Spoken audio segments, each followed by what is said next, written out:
A potential strike could be looming over the big three. The contract between the UAW and union representing about 150,000 workers of General Motors, Ford, and Stellantis expires on September 14th.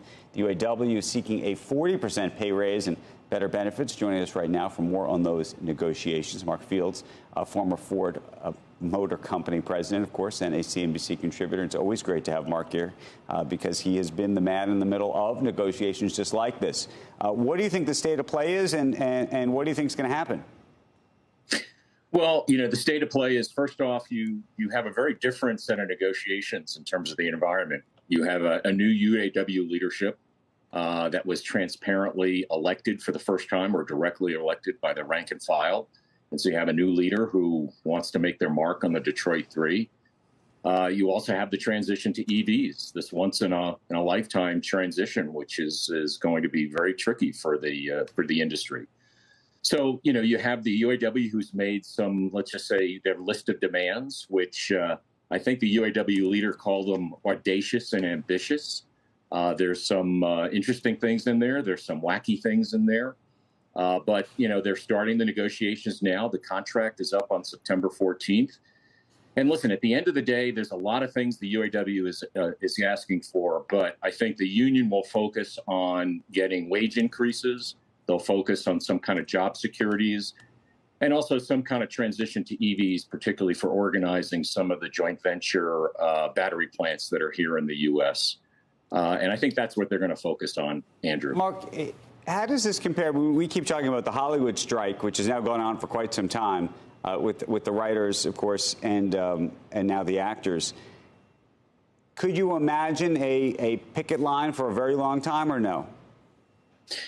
Well, listen, this new union leadership is doing things very, very differently. I mean, traditionally, you pick a strike target. They may do that. They may not. They may, if they're not getting what they feel they should, and the new UAW leader wants to show he's fighting for his members, they may shut down a key supplier, which could, shut down the plants. But listen, if we get to some kind of strike, that's going to be good for no one, right? And I think the only reason a strike would occur is if, the union really pushes demands. Some of the demands, for example, are they want to reinstate defined pension. That would add billions to the cost structure of the automakers, and they will push back very hard on that. And if they go to a strike, that will it'll be interesting because it has a huge impact on the economy. The Biden administration is going to get interested in that because it's the run up to a presidential election. But at the end of the day, if the OEMs are actually forced through a strike to add some of these structural costs, they're just going to be forced to, take some of their product and move it to places like Mexico, right. And that will just hasten the shrinkage of the UAW membership. Well, what do you think the lesson? I mean, we're now, 15 years on from the financial crisis, but the lesson of the failure of General Motors during that period and just the challenge and struggle that so many of the other Detroit automakers went through as it relates to the way the union thinks about these things today. Well, if you look at their demands, it's literally, they want to claw back literally all the benefits they had prior to the bankruptcy of GM and Chrysler. It's almost going back to the 20th century benefits they've had. But we live in a very different world now. The Detroit Three have about 40% of market share in the U.S., where they used to have about 60. And there's many more competitors now, Andrew, particularly on the EV side. And so, it's going to be it's quite a different world now. But, I think on the automaker side, there is no appetite, zero appetite to add some of these structural costs like pension and healthcare benefit improvements, things of that nature. Because many of the leaders that are sitting in the C-suites right now in the Detroit Three lived through the Great Recession, and some of them lived through the bankruptcies at GM and Chrysler. And they don't want to go back there because that was the lesson learned. And, there's that old saying, history doesn't repeat itself, but it often rhymes.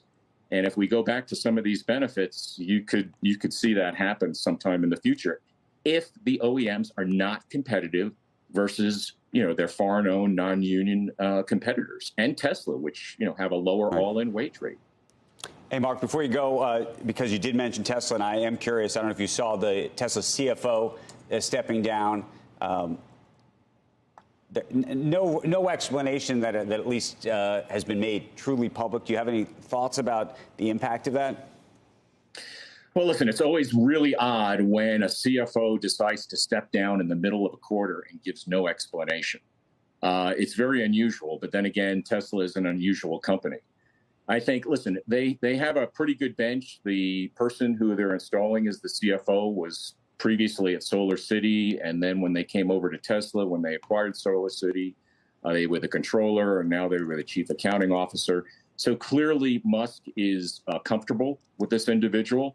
But I think it does reignite issues around succession planning for Musk, because the previous CFO was mentioned as a candidate. And then a question, are you going to see another round of a lot of management instability there? Because it's been pretty stable the last couple of years, but before that, there were quite a lot of turnover.